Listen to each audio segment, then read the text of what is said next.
อ้าวตัดหญ้าพอดีแล้ววันนี้เลยยกเมื่อยหนึงพี่น้องตัดหญ้าแล้วก็จะเปลี่ยนหูเปลี่ยนตาขึ้นน้อยหนึงอ่ะมาเบิ่งหลังจากตัดหญ้าแล้ว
ตัดหญ้าพอดีแล้ววันนี้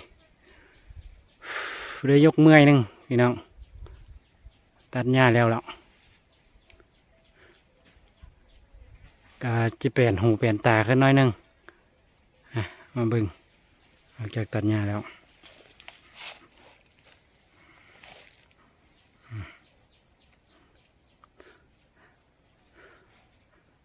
สวนบ่ใหญ่สวนน้อยๆมี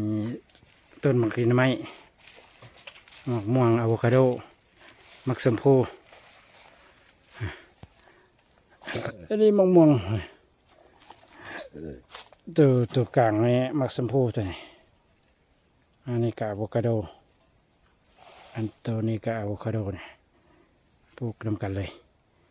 กล้วยได้อะไรก็ได้ก็มีลิจีได้เด้ลิจีได้มะเงาะ2-3 ต้นปลูกแนวละน้อยเฮ็ดลิ้นเฮ็ดพอก็ได้ออกกำลังกายดินน้อยเดียวดินโบราณอยู่นี่ดินไร่นึง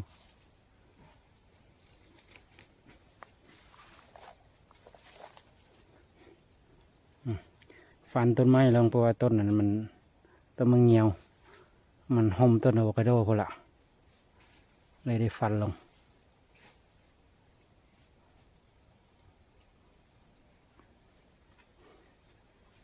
ปีชิมานี่รุ่นนี้ก็น่าจะเป็นดอกแล้วนี่นะเอาฝุ่นมาใส่ให้มันนี่ฝุ่น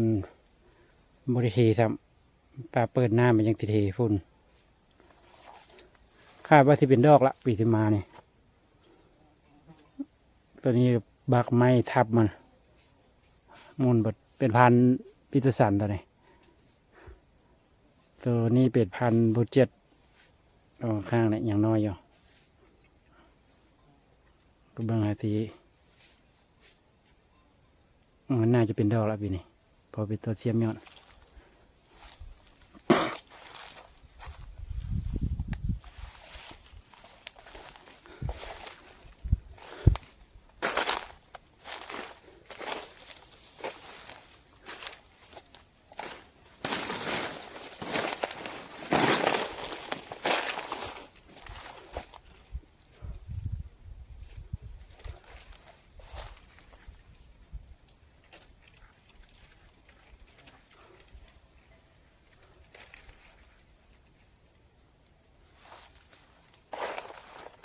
นี่เป็นปีเตอร์สันตัวนี้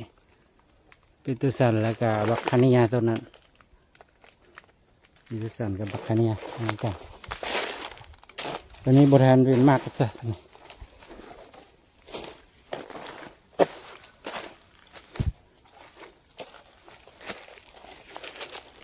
ปีที่มานี่ไม่ใช่เป็นมากละตอนนี้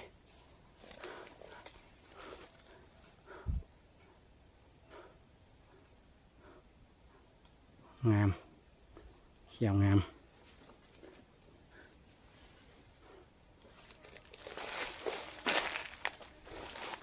เป็นต้นเสียบยอดเบิดพอนี่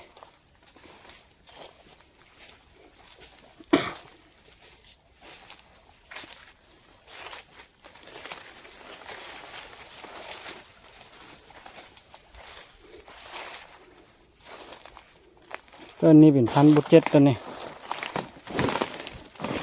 หาก็เก็บเบิดเมื่อกี้นี้ให้มากหลายเติบปีนี้ถือว่ารสชาติดีหน่วยใหญ่บุเจ็ดนี่แต่สุกซาได้ประมาณเดือน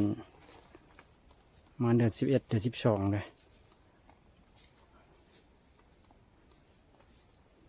ต้นใหญ่เติบละตัวนี้บักคาเนียนี่ผิดพลาดตอนนี้ธรรมดามันควรจะออกมากหลายละตัวนี้ต้นใหญ่งามหลายแต่ว่ามันได้ดูเปื้อนน้ำบ่ได้เปื้อนน้ำเลยให้ได้ต้นเหี่ยวสาวปีกายนี่เลยบ่ออกมากครับปีนี้ติดตามคาดว่าจะเจอของดีปีนี้ว่าเราใส่ฝุ่นแล้วก็ตัดหญ้าเกี่ยมสิเปิดน้ำคิดว่าอีกเดือน2 เดือนน่าจะเห็นดอกอ่ะมาเราบ้าง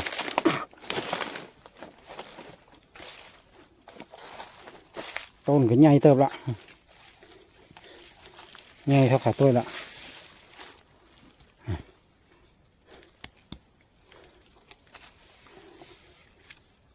จุดเสียบยอดนี้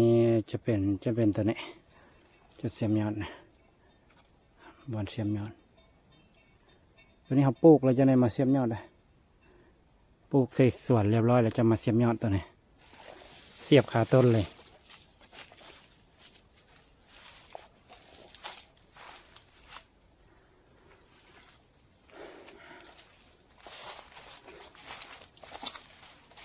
เอามาเบิ้งต้นหนึ่งอีกแล้ว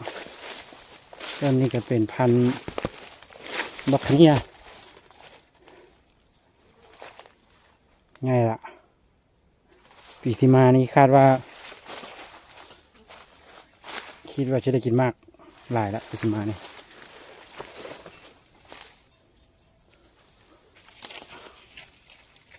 ง่ายเขียวงาม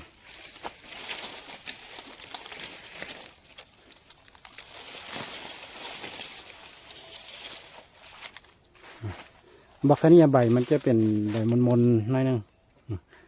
สังเกตบุตรเจ็ดหันใบมันจะแยกกันแหลมๆมาสังเกตใบบุตรเจ็ด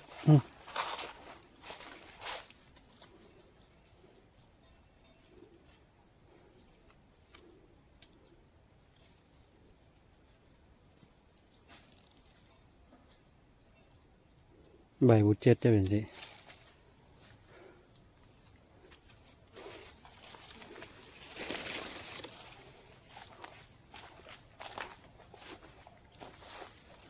ติดตามกันต่อไปเนาะคาดว่าเดี๋ยวเวลาออกดอกเราสิมาอัปเดตอีกทีหนึ่ง